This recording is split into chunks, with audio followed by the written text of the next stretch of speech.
Alright, another video, another property for sale. Beachfront, okay? 3,000 square meters, yan po ang frontage niya. Yan, nakikita niyo yung bakod na yan. Yan po yung kanyang total frontage. Mag-iiwan lang po ng konting right of way dyan para merong access yung public dito sa dagat as per requirement yata ng batas yan, ano? 3,000 square meters. So 30 meters ang frontage, around 100 meters yung kanyang pahaba. Okay, beachfront, katabi ng resort ni Gerald Anderson, yung Hayati Resort. Andyan yung resort ni Gerald Anderson eh. So ito yung beachfront. Medyo madumi ngayon kasi gawa nga ng katatapos na ng ulan. Pero ganyan talaga lagi sa Zambales yearly, ano. Linis lang naman po yan. Yan. Clean title, solo title, isa lang ang pipirma. Napakalapit po sa National Highway, 5 minutes National Highway na.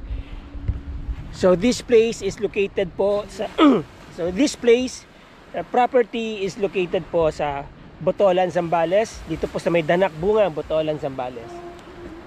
Lahat ito mga nasa mga beach dito, beach resorts ay mga nag-ooperate po yan. Yung iba diyan private beach resorts, yung iba diyan ay for rent, commercial beach resort. Malayo ang beachfront sa dagat. Okay, so safe ka, no?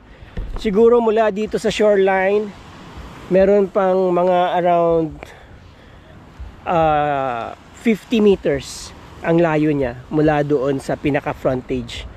So basically, meron ka pang konting accretion dyan na pwede mong i-utilize provided na hindi mo tatayuan ng concrete or permanent structure. Well, this is a quick video. Sa mga interesado po dyan, this is for sale for 25 million. 3,000 square meters, clean title, solo title, isa lang po ang pipirma. Ready for transfer na po yan. May bakod na dito sa gilid, oh. Okay, nabakuran na yung gilid. Ito na lang yung babakuran ninyo. Itong sa may right of way. Dito banda. Right of way po yan. Isa lang dati ang may-ari ng buong area na to. Legit right of way na po yung dadaanan papunta dun sa labas. Ito na yung property. Ganda, no? Kasi ang ganda ng pagkakapantay nyo. Tapos pagdating dito, dagat na. Diba? Alright. Sa mga interesado dyan, nandyan lang po yung aking contact details. Number ko, email ko, tawagan nyo ako, text nyo ako, PM nyo ako, DM nyo ako. Sasagutin ko po kayo within 24 hours.